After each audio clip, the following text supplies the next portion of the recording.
ਹੁਣ ਤੁਸੀਂ ਇਹ ਦੇਖ ਲਓ, ਟਰੰਪ ਨੂੰ ਲੈ ਕੇ, ਅਮਰੀਕਾ ਨੂੰ ਲੈ ਕੇ ਹੁਣ ਉੱਥੇ ਕੀ ਪ੍ਰਚਾਰ ਜਿਹੜਾ ਉਹ ਇਸ ਟਾਈਮ ਇੰਡੀਆ ਦੇ ਵਿੱਚ ਚੱਲ ਰਿਹਾ। ਉਹ ਇੱਥੋਂ ਤੱਕ ਉਹਨਾਂ ਨੇ ਉੱਥੇ ਜਿਹੜੀ ਉਹ ਜ਼ਹਿਰ ਫੈਲਾਈ ਹੋਈ ਆ ਵੀ ਲੜਾਈ ਨਾ ਲੱਗਣ ਕਰਕੇ ਉਹ ਨਾਰਾਜ਼ ਨੇ, ਵੀ ਕਹਿੰਦੇ ਲੜਾਈ ਕਿਉਂ ਨਹੀਂ ਲੱਗੀ। ਇਹ ਉਹਨਾਂ ਨੂੰ ਇਹ ਇਸ ਚੀਜ਼ ਦਾ ਝੌਰਾ ਖਾਈ ਜਾਂਦਾ ਆ, ਕਹਿੰਦੇ ਲੜਾਈ ਕਿਉਂ ਨਹੀਂ ਲੱਗੀ, ਮੋਦੀ ਕਿਤੋਂ ਵਿਕ ਗਿਆ, ਹਨਾ ਵੀ ਇਦਾਂ ਦੀਆਂ ਗੱਲਾਂ ਜਿਹੜੀਆਂ ਉਹ ਉੱਥੇ ਕਰ ਰਹੇ ਆ। ਬਾਰਡਰ ਦੇ ਜਿਹੜੇ ਪਿੰਡ ਹੈਗੇ ਉਹਨਾਂ ਦਾ ਦੇਖੋ ਵਿਚਾਰੇ, ਜਿਨ੍ਹਾਂ ਦੇ ਘਰ ਖਾਲੀ ਕਰਾਤੇ, ਜਿਹੜੇ ਵਿਚਾਰੇ ਮਰ ਗਏ ਹਨ। ਤੇ ਅੱਜ ਇਹਦੇ ਸੰਬੰਧ ਦੇ ਵਿੱਚ ਰਾਜਕੀਰ ਸਿੰਘ ਜੀ, ਨਿਊਯਾਰਕ ਟਾਈਮ ਨੇ ਕਾਫੀ ਵੱਡਾ ਆਰਟੀਕਲ ਛਾਪਿਆ, ਜਿਹਦਾ ਹੈਡਿੰਗ ਉਹਨੇ ਇਹ ਲਿਖਿਆ ਕਿ ਟਰੰਪ ਕਰੋਜ਼ ਓਵਰ ਐਂਡਿੰਗ ਏ ਕਨਫਲਿਕਟ, ਇੰਡੀਆਜ਼ ਲੀਡਰਸ ਫੀਲ ਬਿਟਰੇਡ।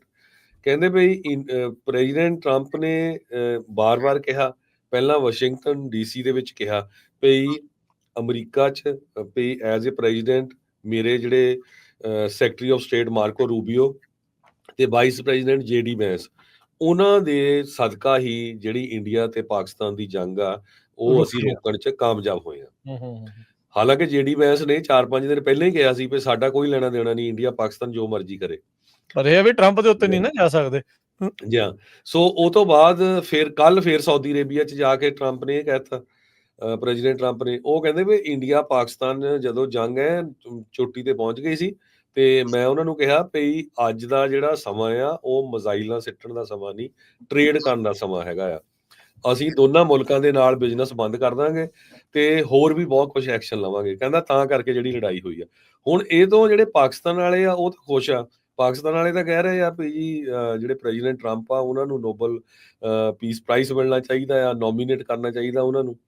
ਪਰ ਇੰਡੀਆ ਦੇ ਵਿੱਚ ਬਹੁਤ ਸਾਰੇ ਜਿਹੜੇ ਲੋਕ ਆ, ਈਵਨ ਇੰਡੀਆ ਦੇ ਜਿਹੜੇ ਪੋਲੀਟੀਸ਼ੀਅਨਸ ਵੀ ਆ, ਉਹ ਕੰਟਰਾਡਿਕਟ ਕਰ ਰਹੇ ਆ ਪ੍ਰੈਜ਼ੀਡੈਂਟ ਟਰੰਪ ਉਹਨਾਂ ਦੀ ਸਟੇਟਮੈਂਟ ਨੂੰ। ਉਹ ਕਹਿੰਦੇ ਨਹੀਂ ਜੀ ਇਹ ਤਾਂ ਹੋਇਆ ਨਹੀਂ, ਸਾਡੀ ਤਾਂ ਸਿੱਧੀ ਗੱਲਬਾਤ ਜਿਹੜੀ ਆ ਪਾਕਿਸਤਾਨ ਦੇ ਨਾਲ ਹੋਈ ਸੀ ਤੇ ਜਿਹੜਾ ਟਰੰਪ ਐਡਮਿਨਿਸਟ੍ਰੇਸ਼ਨ ਆ ਉਹ ਤਾਂ ਇਨਵੋਲਵ ਹੀ ਨਹੀਂ ਹੈਗਾ।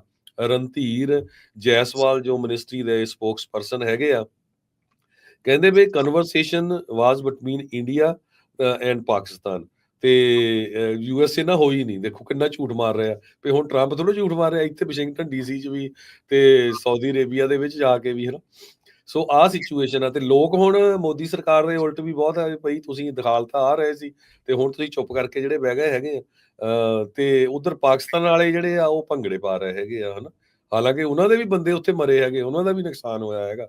ਲੜਾਈ ਤਾਂ ਕਿਸੇ ਪਾਸੇ ਵੀ ਨਹੀਂ ਹੋਣੀ ਚਾਹੀਦੀ, ਅਸੀਂ ਤਾਂ ਹਮੇਸ਼ਾ ਹੀ ਲੜਾਈ ਦੇ ਉਲਟ ਹੈਗੇ ਆ। ਇਹੀ ਰੀਜ਼ਨ ਹੈਗਾ ਵੀ ਪ੍ਰੈਜ਼ੀਡੈਂਟ ਡੋਨਾਲਡ ਟਰੰਪ ਉਹਨਾਂ ਦੇ ਅਗੇਂਸਟ ਬਹੁਤ ਸਾਰੇ ਜਿਹੜੇ ਹਾਰਡ ਕੋਰ ਰਿਪਬਲਿਕਨ ਆ, ਜਿਹੜੇ ਚਾਹੁੰਦੇ ਹੀ ਆ ਵੀ ਦੁਨੀਆ 'ਚ ਕਿਤੇ ਨਾ ਕਿਤੇ ਪੰਗਾ ਪਿਆ ਰਹੇ, ਉਹ ਉਹਨਾਂ ਦੇ ਉਲਟ ਹੈਗੇ ਆ। ਇਹਦੇ ਕਰਕੇ ਹੀ ਜਿਹੜੇ ਪ੍ਰੈਜ਼ੀਡੈਂਟ ਬੁਸ਼ ਹੋਣੀ ਜਾਂ ਹੋਰ ਡਿਕ ਚੇਨੀ ਹੋਣੀ, ਸਾਰੇ ਉਹ ਟਰੰਪ ਦੇ ਪਿਛਲੀ ਵਾਰੀ ਵੀ ਉਲਟ ਸੀ, ਕਿਉਂਕਿ ਟਰੰਪ ਕਹਿੰਦਾ ਸੀ ਵੀ ਮੈਂ ਕਿਸੇ ਨਾਲ ਲੜਾਈ ਨਹੀਂ ਲਾਣੀ ਹੈਗੀ। ਹੁਣ ਤੁਸੀਂ ਦੇਖੋ ਵੀ ਜਿਹੜਾ ਬੰਦੇ ਨੇ ਕਿੰਨੇ ਲੋਕਾਂ ਨਾਲ ਸਮਝੌਤੇ ਕਰ ਲਏ, ਹੁਣ ਸੀਰੀਆ ਨਾਲ ਕਰ ਲਿਆ, ਓਮਾਨ ਨਾਲ ਕਰ ਲਿਆ, ਈਵਨ ਜਿਹੜੇ ਹੌਥੀਜ਼ ਵਾਲੇ ਆ ਜਿਹੜੇ ਬਾਰ-ਬਾਰ ਸਮੁੰਦਰੀ ਜਹਾਜ਼ਾਂ ਨੂੰ ਜਾ ਕੇ ਅਟੈਕ ਕਰਦੇ ਸੀ, ਉਹਨਾਂ ਨਾਲ ਵੀ ਸਮਝੌਤਾ ਹੋ ਗਿਆ ਵੀ ਭਾਈ ਤੁਸੀਂ ਆ ਬੰਦ ਕਰ ਦਿਓ ਤੇ ਤੁਹਾਡੇ ਤੇ ਅਸੀਂ ਮਿਜ਼ਾਈਲਾਂ ਸਿੱਟਣੀਆਂ ਬੰਦ ਕਰ ਦਾਂਗੇ। ਸੋ ਹੋਪਫੁਲੀ ਜੇ ਇੰਡੀਆ ਪਾਕਿਸਤਾਨ ਦੀ ਲੜਾਈ ਬੰਦ ਹੋ ਗਈ ਤਾਂ ਸਾਰਿਆਂ ਨੂੰ ਸ਼ੁਕਰਗੁਜ਼ਾਰ ਹੋਣਾ ਚਾਹੀਦਾ ਵੀ ਵਧੀਆ ਗੱਲ ਆ ਵੀ ਨਹੀਂ ਕਿਸੇ ਦਾ ਜਿਹੜਾ ਕੋਈ ਹੋਰ ਜਾਨੀ ਨੁਕਸਾਨ ਹੋਵੇ। ਇਹਦੇ ਵਿੱਚ ਹਰਜੋਤ ਸਿੰਘ ਜੀ ਇੱਕ ਬ੍ਰੇਕ ਦਾ ਵਕਤ ਆ ਗਿਆ ਤੇ ਇੱਕ ਚੀਜ਼ ਜਿਹੜੀ ਕਰਕੇ ਦੱਸ ਰਹੀ ਹੈ, ਨਿਊਯਾਰਕ ਟਾਈਮਜ਼ ਨੇ ਇੱਕ ਹੋਰ ਦੱਸਿਆ, ਕਹਿੰਦਾ ਵੀ ਇੰਡੀਆ ਤੇ ਪਾਕਿਸਤਾਨ ਦੋਨਾਂ ਨੇ ਬਹੁਤ ਡੀਂਗਾ ਹਾਕੀਆਂ ਵੀ ਲੈ ਵੀ ਅਸੀਂ ਆਪ ਬਰਬਾਦ ਕਰਤਾ, ਅਸੀਂ ਉਹ ਬਰਬਾਦ ਕਰਤਾ। ਤੇ ਹੁਣ ਜਿਹੜੀ ਸੈਟੇਲਾਈਟ ਇਮੇਜਰੀ ਜਿਹੜੀ ਉਹ ਆਈ ਆ, ਉਹ ਕਹਿੰਦੇ ਵੀ ਉਹ ਦਿਖਾ ਰਹੀ ਵੀ ਹਾਂ ਥੋੜਾ ਬਹੁਤਾ ਕਿਤੇ ਕਿਤੇ ਨੁਕਸਾਨ ਹੋਇਆ, ਪਰ ਦੋਨਾਂ ਦੇ ਦੁਬਾਰਾ ਰੌਲਾ ਜਿਹੜਾ ਉਹ ਜ਼ਿਆਦਾ ਪਾਇਆ ਗਿਆ। ਅਸਲ 'ਚ ਨੁਕਸਾਨ ਜਿਹੜਾ ਆ ਉਹ ਘੱਟ ਜਿਹੜਾ ਉਹ ਹੋਇਆ ਆ।